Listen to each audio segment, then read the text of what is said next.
Greetings. Welcome to the Becoming Wilkinson podcast. I've decided to do a little intro here to explain a couple things to you. Hey, thanks for tuning in. The way the algorithm is set up on YouTube is you have to like the episode and make a comment, or nobody really sees it. That's how this thing works. I don't like it, but I don't know if I just stand in my head to beg people, please do that. Just hit the like button. That's the thumbs up. And if you leave a comment, just say thanks for doing it, or I hate it, or I like it, or whatever. It helps me a lot. As usual, I've got an interesting podcast for you today. I hope that you listen to it all the way through. People jump around, but that's okay if that's all the time you have. But if you can, listen to it and leave a comment. And also let me know what you want to hear on these podcasts. Primarily, it's gay stories and also entertainment people and their stories. A lot of them are gay as well. Anyway, so that's the deal. Hit the like, make a comment, share the video, help me out. Love you all. Thanks for tuning in. Hey, I'm back from being off for a while with some medical issues, so I'm back on, and this is my first podcast coming back. And my guest today, this handsome gentleman, is Rick McCarthy. Hi, Rick. We've been amazing Facebook friends for how long and never talked. I know. This is great. Finally, right? And you live in Palm Springs. I do. I moved here about 5 years ago. Boy, the clock is and you're what, like 3 blocks from me? right. If you come to the main entrance, if you go to the back entrance, you're like a block. Right. If you go through the main entrance, it's like 18 miles to go through the side entrances. There you go. Well, how you doing? I'm doing great. It's a beautiful day here. We're having all sorts of weather. I'm from the East Coast, so when I see clouds and maybe some rain, Palm Springs, what? So it's really kind of fun I feel like I'm back home a little bit, but it's just beautiful here. Yeah. The thing I miss most, I think, are thunderstorms. We'll get one once in a while, but being from the East Coast myself, I really love those. Me too. I told you when I lived in LA, they would film these things on Mulholland Drive, big storm. I'm like, there's no such thing as thunder and lightning. Right. What are they doing? Anyway. All right. So let's hear a little bit of your story. Tell me, I hear that you're gay. I'm very happy. Yes. Okay. You're a happy man. Right? And just to get this out of the way, we talked a little bit yesterday. Rick popped over and I already told him I hate him because he has all that hair. I keep telling you to take it off and see where I got it made. Can I buy it? I want one. I want that. It's a stretchy thing. It fits everybody. So I'm totally green with envy on that part. Now that that's out of the way, let's hear your story. Where'd you grow up? How'd you figure out you were gay? What's your story? Well, I mean, those things that people, it's fun to hear those stories because everybody has one, whether they admit it or not. But, when I was a little kid, I mean, I grew up in Boston, a little South Shore, a little bit there, all the family, Irish, Italian. That was the DEI of the time, an Italian and an Irish person marrying. So we were the product of that. And we lived in Boston. And, as a little kid, we had a lot of friends. I had a lot of friends when I, in grammar school and stuff. It was just really fun, but I knew I was different because the guys would be talking about football and Leslie Uggams is on some Mitch Miller show. And oh my God, she's a babe. We're like 7. I didn't even have an erection. I didn't even know what that meant. I'm like, well, something's missing here for me. So keeping that quiet, you just start the process of, okay, I got to keep an eye on what's going on here. So it took a long time after that. It was like in college and stuff like that when I started to experiment. And it was like, I had girlfriends because it's what you were supposed to do. You don't even know what attraction was. But when I did it with a man, it was like, now I see. It's like little fireworks. It was completely different. And I'm like, how could anybody can criticize that? It was beautiful. So I knew that was it. I did. So during your teen years though, did you just feel different or did you know something was really different? I mean, I knew because then, they start throwing things out. You're like, they talk about me, they'll say sissy or something like that. I'm like, all those derogatory things. You're like, might even not be talking about you, but like you a sponge for all of that stuff. It's horrible, and somewhere along the line, I just sort of like, who cares about them in high school and stuff? They were like really dumb. They were, I mean, I wanted to go, that's the other thing. When I was a little boy, I knew I was different. And I really made the decision. And I remember this, and I think we all do this. What if nobody likes me? Well, I better do this all on my own. So that's kind of how I lived, expecting people to not like me, but it was a winning formula. I was going to school. I'm going to get smart, get the hell out of Dodge. So, that was from a little boy. So I don't know what everybody else's little story is, but it can be a winning formula. It can be something that's, it's a way to survive in a good way. But that's So not, so what did you concentrate on in high school? You didn't do sports, I assume? I didn't do sports, but I was athletic, worked out and all that kind of stuff. But I didn't really compete with it. I would never do anything that would make me look bad. Never. So, I mean, I played basketball with the kids in the neighborhood and I was that tiny, but no, not for me. So Uh, I wouldn't do anything like that, but get me on the debate stage and I'd be happy to do it when I was a little kid. I'd get up to the pulpit and start reading, stuff from the Bible to the church. I would do that too. So what was your religious background? So I grew up Catholic, Roman Catholic. We lived right across the street from the Cardinal in Boston. Had a lot of power then. Nobody questioned anything. It was like Cardinal Cushing was there and all of that kind of stuff. So we kind of grew up in that, and more on the Italian side of the family was much bigger and very, very Italian, very. They Right. wouldn't grab you and, your head's in their boobs and they're, oh, he's adorable, and the food and all that stuff. So Right. I had a great childhood, really. I mean, the families, no one ever said anything bad to me. I don't ever remember being isolated or called out for anything like that. They all know, but they don't. You assume later when you look back, they all knew you were gay, but they didn't have a word for it. They just Uh, pushed it out of respect to the family. did you ever come out to them? Much later, much later. And I finished college and that was my line of demarcation. I'm like, okay, I knew like when the junior and senior years, I was experimenting and it was fun. And there was the gay bars in Boston. And I went to school in about an hour north in North Andover. Make sure that I could have gone to Boston College, which is around the corner from my house, but then I'd have to stay home. No, out. I wanted to just be on my own. That's another winning formula. That kid wanted to do on it on his own. And the family wasn't, they don't know any better. They're doing the best they can, but you're not going to get nurtured there for being gay. So, and they didn't know, they sweep it under the rug. So in Boston, I started experimenting. So after graduation, I'm like, okay, we're going to put all those people in a nice, pretty box and file them. Now my life begins. And I went to Syracuse University and it's a small town. Like, what did I do that for? I know because I got a scholarship and I didn't have to pay anything. But Wow. you started to learn and all that stuff. But I never really met any professional gay people until I used to travel to DC. I had one of my friends in Syracuse used to go all the time. We used to get four of us, and we'd all chip in money and drive down and drive back. And I'd meet all these like lawyers and stuff. I'm like, oh my God, this is fantastic. No offense to hairdressers, but I did know every hairdresser in upstate New York, but it was good, sort of. And he was still my friends today. So you chipped in for gas at what, 59 cents a gallon or some Well, stupid oh thing? yeah, something like 35. But 35. we were poor, so Right. Okay. Got you it. know, so. But then life kind of began from that, and it was really kind of fun.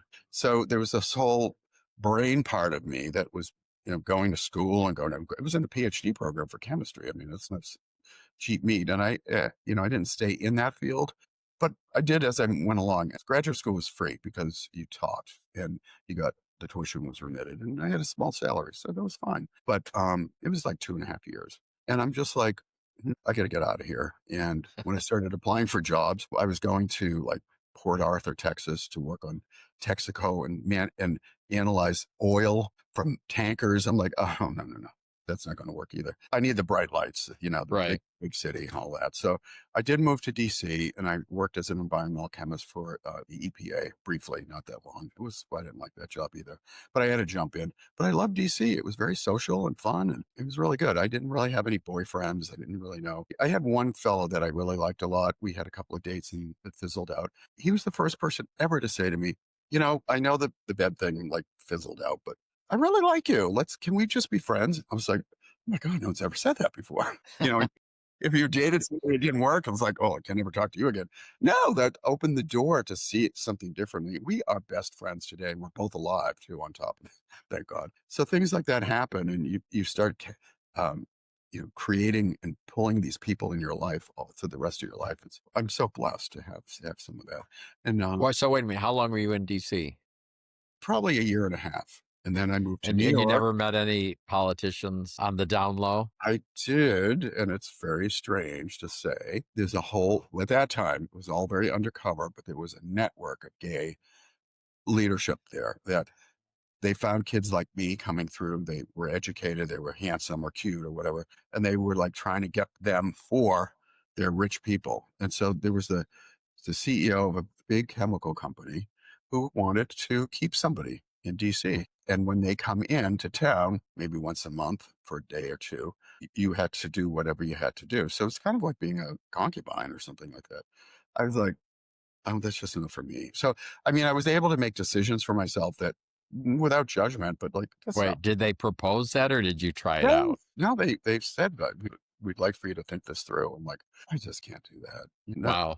Wow. Isn't that funny? But I used to go looking for a job on the Hill. They have all these like little places that you can work at different senators and stuff like that, because they were gay related, and they had this big gay guy who used to travel around. It was all undercover. It was very interesting, and that's how life was. Remember, I mean, it was very undercover, and no one really knew. And now it's a little bit more open. But we used to say, "Hey, if one day every gay person turned purple, boy, would people be shocked." Shocked. Meanwhile, then of course the AIDS came out and people did get purple spots. It's like not a good analogy anymore. But that did. Oh yeah, that was there. I don't know if it's there now because it would be too outed. But isn't that funny? Thank you for remembering that. Along that journey, you have to make choices. It's just not me.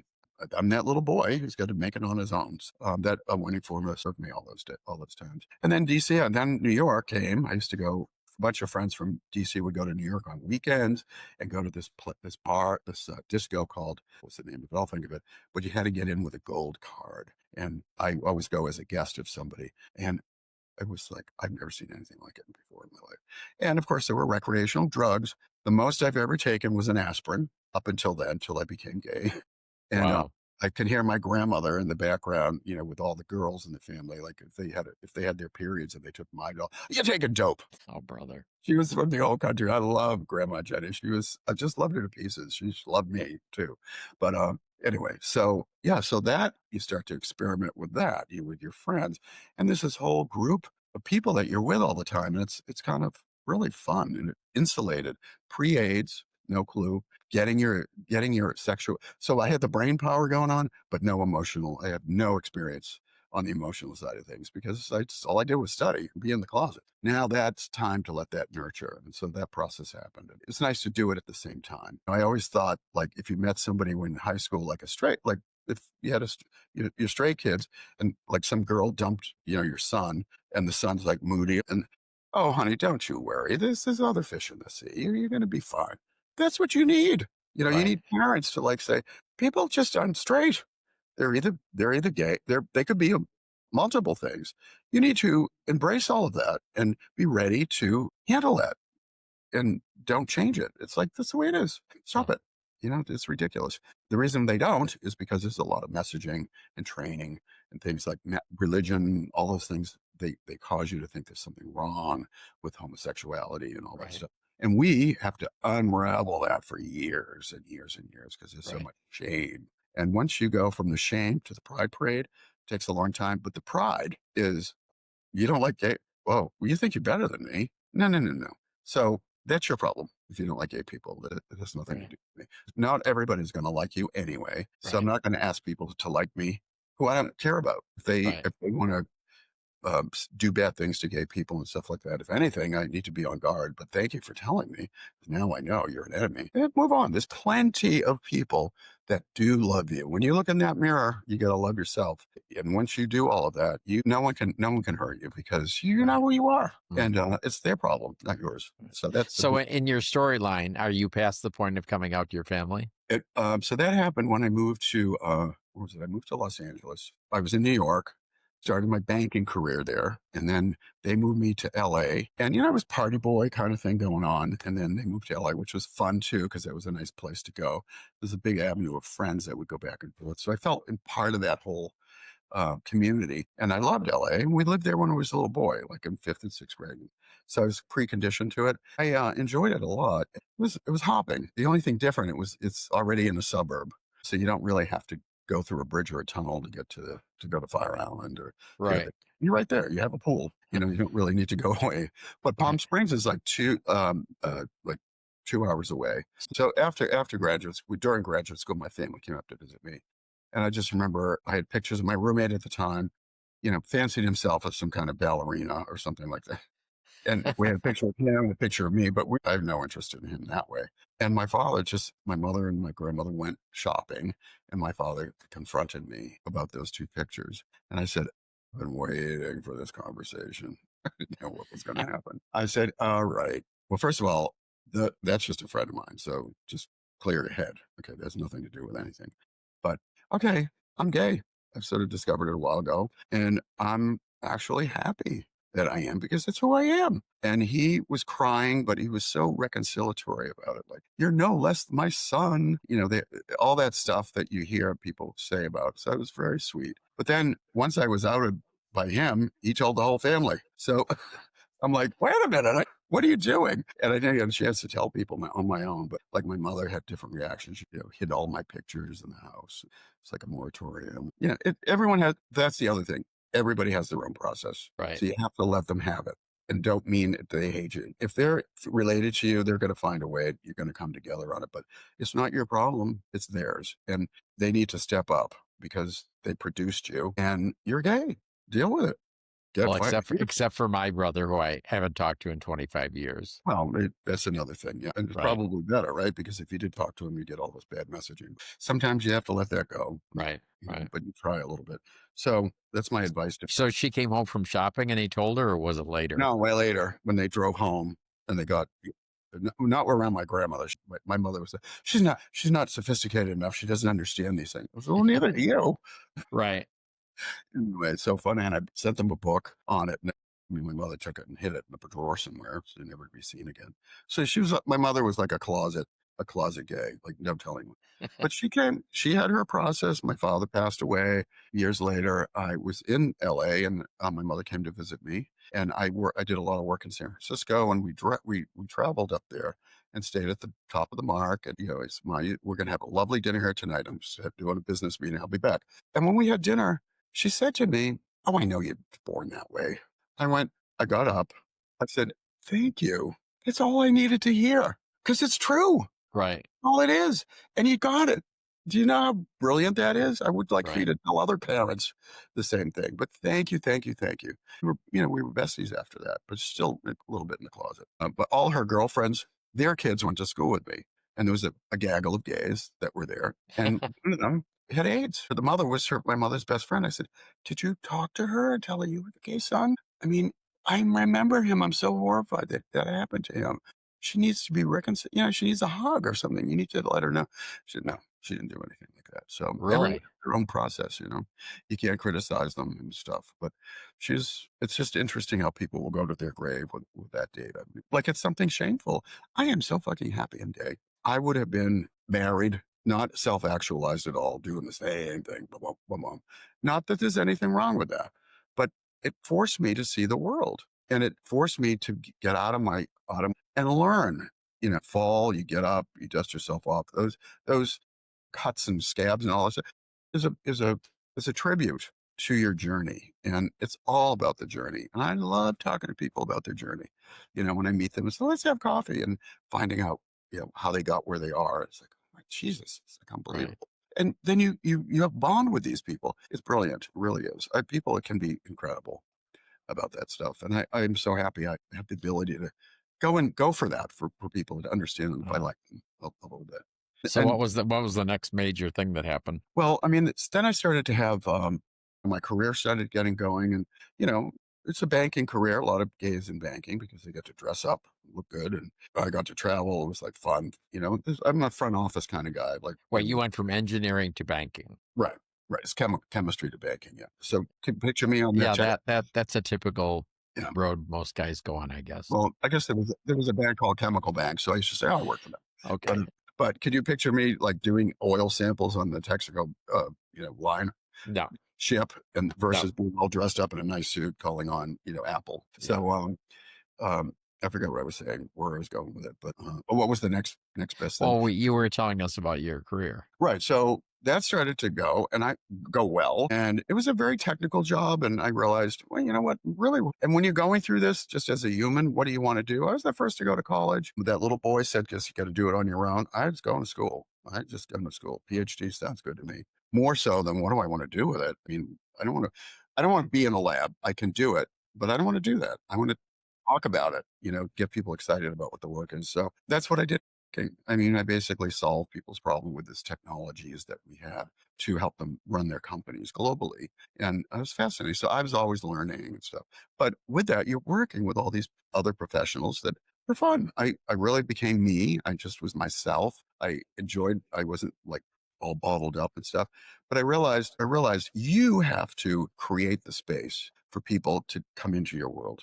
You can't say, well, I'm gay, because that's a confronting and looking for an infraction or something like that.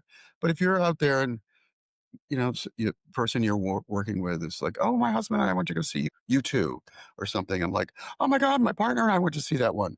That opened the door. Next, Right. really, what's his name? That's how you do it.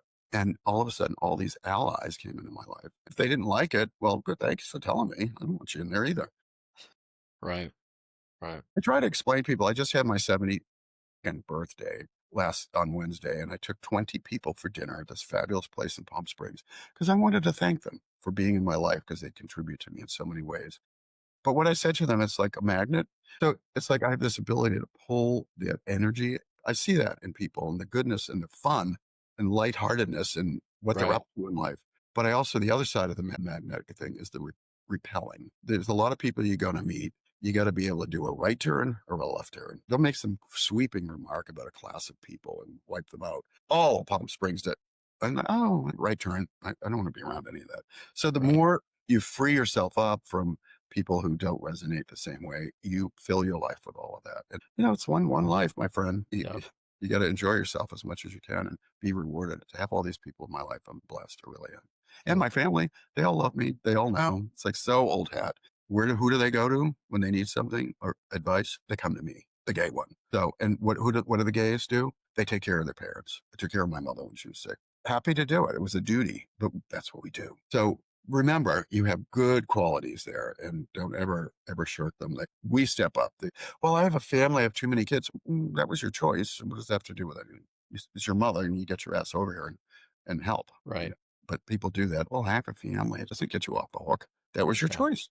Yeah. So anyway, Now, I do you have siblings? We didn't talk about I have that. one sister. She's 2 years older, and she has two boys. And one of them, the oldest one, has a son. So he's our joy in the family. His mom, who married my nephew, got cancer and died a year after Maddox was born. Very sad. Very, very sad. Wow. And so, when you have a kid and somebody like that in the family, it's so fun, because it's everything's looked upon. Oh my God, he's going to bring the name further.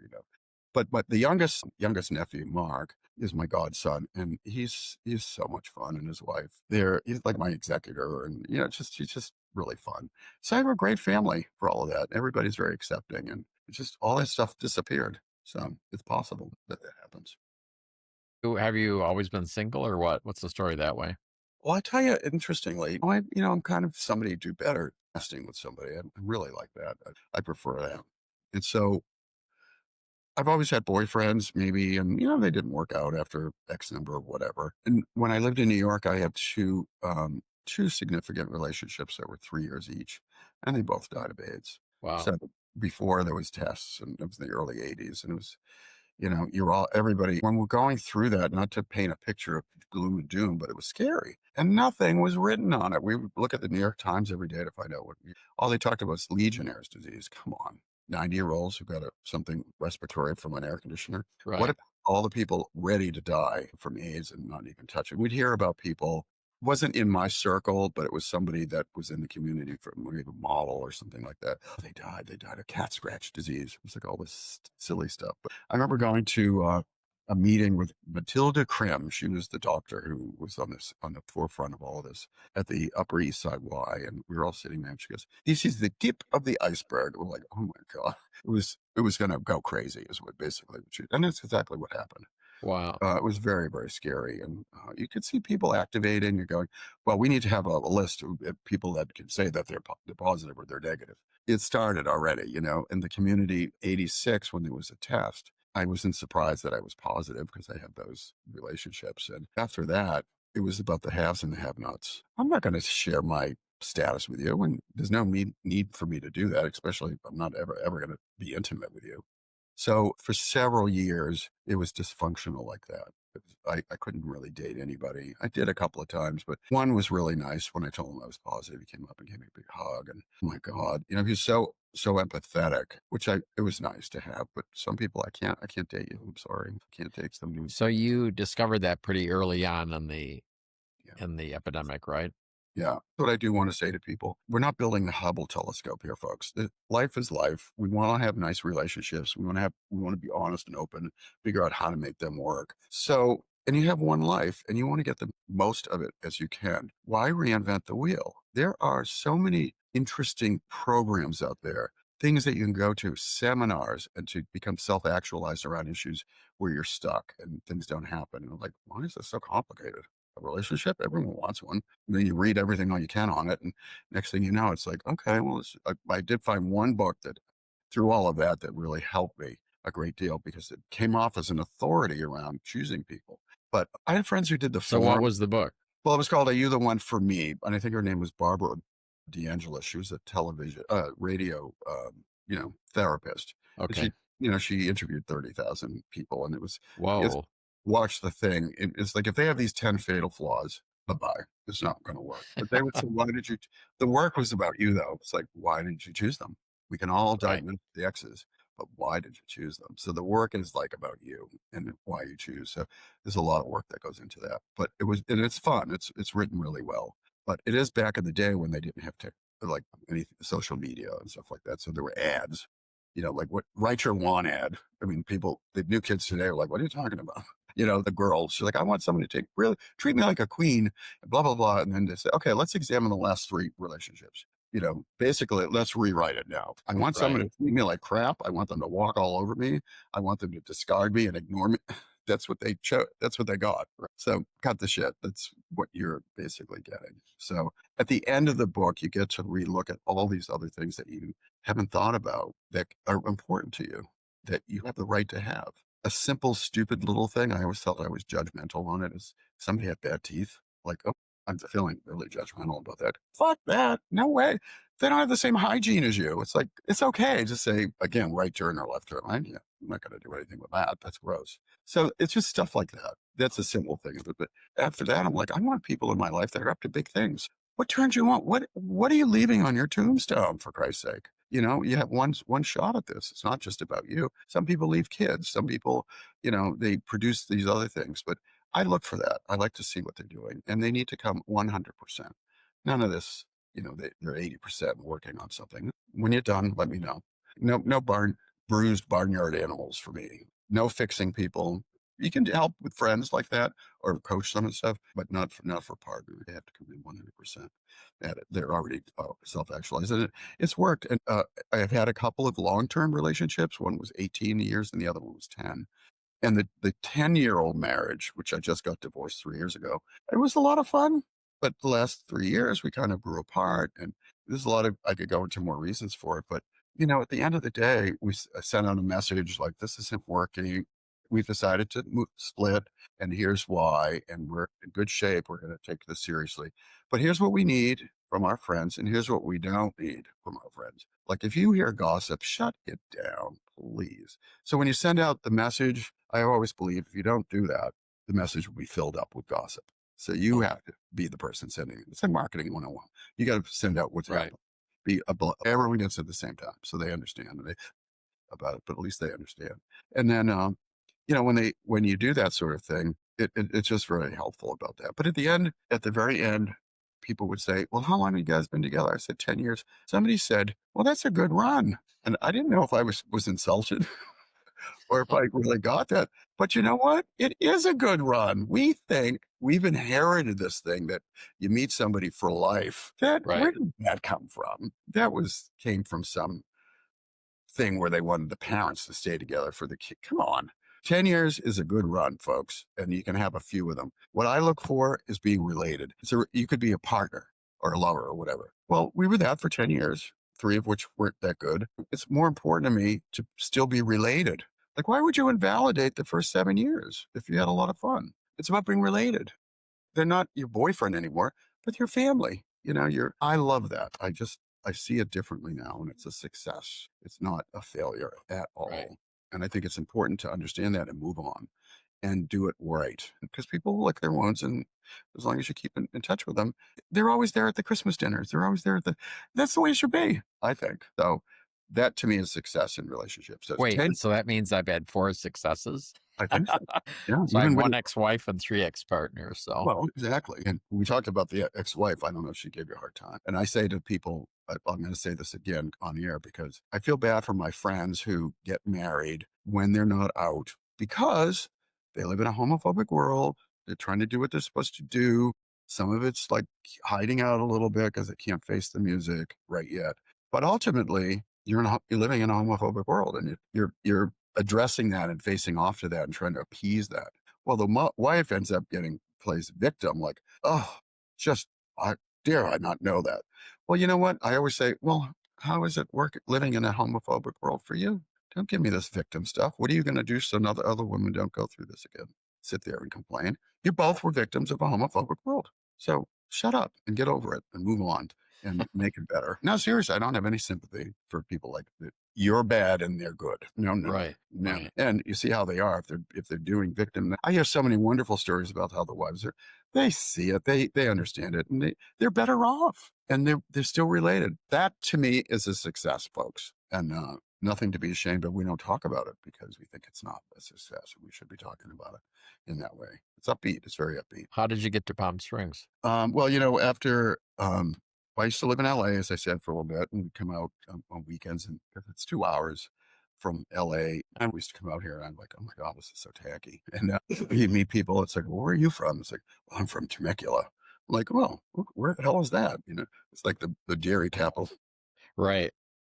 I was kind of snobby. It was like moving from New York to LA and all that. But 30 years later, it's perfect. And the reason for that is it's the land of daddies, which I guess I am one now. And I have to try on my daddydom, and it's fun. But people that we've lived everywhere and we chose to be here. So there's a collective cultured group of people here. And it's really fun. And it's gay. And on the radio and on the news, it's like, the gay this, gay that. In Boston, where I came from, oh, no, no, no. There was a Susan Comey march. There's a gay pride thing going on down there. No, no, no. Yeah, yeah. Here, they run the show, and it's the way it should be.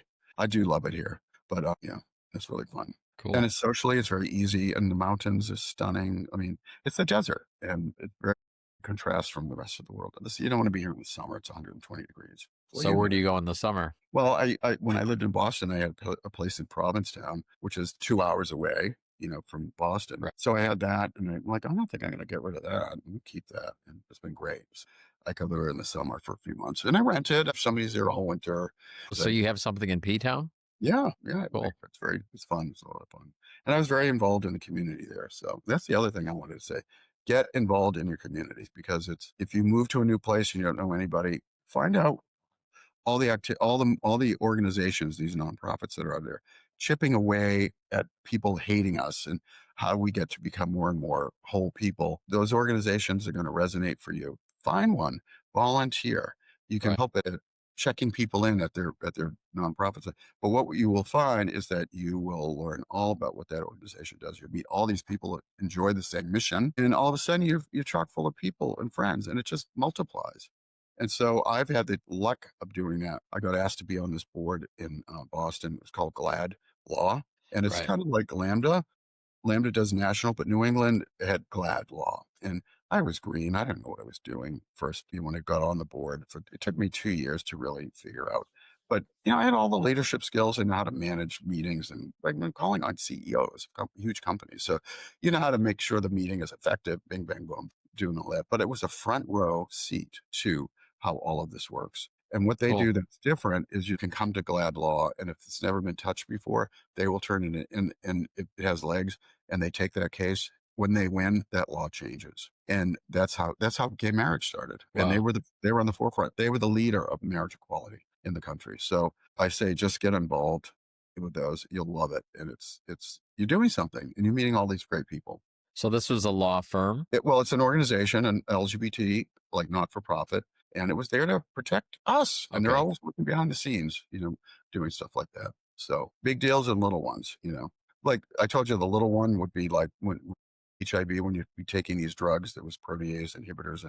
Some of them had horrible effects on humans, and one of them was this. You get your fat distributed differently around your body, and it made you deformed. I mean, you had this big hump in your back and this big thing under your neck, and no skin up here, no fat. I mean, you knew what you had, and there's cures for that. There's the fillers and there's things that you can do. And the insurance company, no, that's cosmetic. I'm glad. Oh, really? Okay, tell a woman Really? that had a mastectomy that you can't have that fixed. Yeah, it's the same exact thing. And they sue them. They win immediately. So it's behind the scenes. I love it. Love, love, Oh, love. very cool. Same Yeah, thing that everybody else uses. So that's what I cool. think. All right, so we reach a point where I say to you or ask you, so what have you learned in your life? What do you live by? And you've touched on it a little bit, but At the end of the day, you really, you don't want any baggage. You don't want to be carrying people around, dead people and all that stuff. I mean, there's things out there that can help process those things. I did the AIDS mastery, for instance, was an example. And we sat around, it was built for the acting community. It was all about emotions. And the mhm, final last thing about it, because I had all these friends that died, I didn't know how to grieve. The last guided imagery thing over the weekend they did, they go, okay, well, who's missing? Everyone starts screaming, crying for like 45 minutes. I walked out of there just empty from all that. And I buried everybody, but didn't mean I buried them out of sight, out of mind. They're where they are. And I can now enjoy our relationship that we had. Doesn't own me. So right, I'd say use things out there when you're stuck. Don't do it alone because you don't know how to do it. It takes way longer when you can do it quickly, and be inspired. So please do that. Get involved in the community. There's so many organizations that you will be so fulfilled doing it and learning and just being a front row to how it all works. It's so exciting. And the people that will enter your life because they share that mission is brilliant. So that's a really good one. Don't be in the closet. Let people have their own process. It's okay to choose people that are really nice and fun. If they're dragging on you all the time, I had somebody who used to come back and crying about the relationship fell apart. I'd sit and talk for an hour, and then 3 months later, he did the same thing. I'm like, okay. After that, I'm like, okay, well, that's $150 if you want to sit on my sofa. Yeah, it's like, uh, don't use me. But right, you're not even doing anything I suggested, but you don't have to. But you can't come back and have the same story and use my time up like that. You got to clean house a little bit for that because you're not the therapist for that. So fill your life with people that work with you that you adore and that you like. Religions, things like that. Be careful. Some of these things have they don't have any fine print, but I enjoyed being Catholic as a kid, but then I didn't like it. When I came out, like, who was I going to talk to? A priest right, who, right, is taught to coach us that it's bad. Meanwhile, half of them are gay. And I know because when I was growing up, that was a great out. You could become a priest and not get married because you weren't supposed to get married. It's like, oh, perfect. That takes care of that. I don't have to Everyone knows that. right, right. So you can't do that. But when they stopped burying gay men in LA, I just had it. I'm like, if you love Jesus or whomever, they're in the way. Okay. Don't let them run the show. What they're teaching is wrong. If they're teaching you that gay people, there's something wrong with them, that you'd go leave because they're teaching the wrong thing. Who Right. does that? Who would teach that? Right. I mean, we're not supposed to be there judging people. So you can't explain it to people because it's fundamental. It's not reasonable. And if you disagree, you go to hell. Well, that's the catch 22. Right. That's what needs to be regulated. You can't do that. But in many ways, if you have all of that in check, it's beautiful. Whatever makes you feel better and honest. And I did go back to the church after many years, and I remember kneeling down at the pew, and I just started crying. I was robbed of all of that I loved when I was a kid. And I had it back and I was like, damn it, they fucking robbed me of that. This whole can't talk to them. Anyway, it was just really nice to just kneel down and be in the church. And actually it was peaceful by then. Right. I mean, a woman couldn't be a priest. Come on. She has a vagina. She can't be I can't go into a Catholic church anymore. They don't meet my diversity screen. And when you go in there, you're allowed to discriminate against women. I just can't have it. So anyway, All right. well, thank This you. is It was so fun. much fun. Yeah. Anyway, whoever is out there listening, I just love yourself. You have one life. Be on one life, and it needs to be happy. And you need to stay alive. And just please get help. Go to classes. Do things. They're all out there, and you don't have to reinvent the wheel. And you'll all be on the road to the right track. So Cool. I do believe abundance is the thing. It's abundance. There's always something out there. Always. Don't. All right. All right. Good chatting. Jazz hands. This will come out soon, and I will let you know when it's up. Okay, great. Okay. Take care. Thanks so Bye. much. Okay. Bye.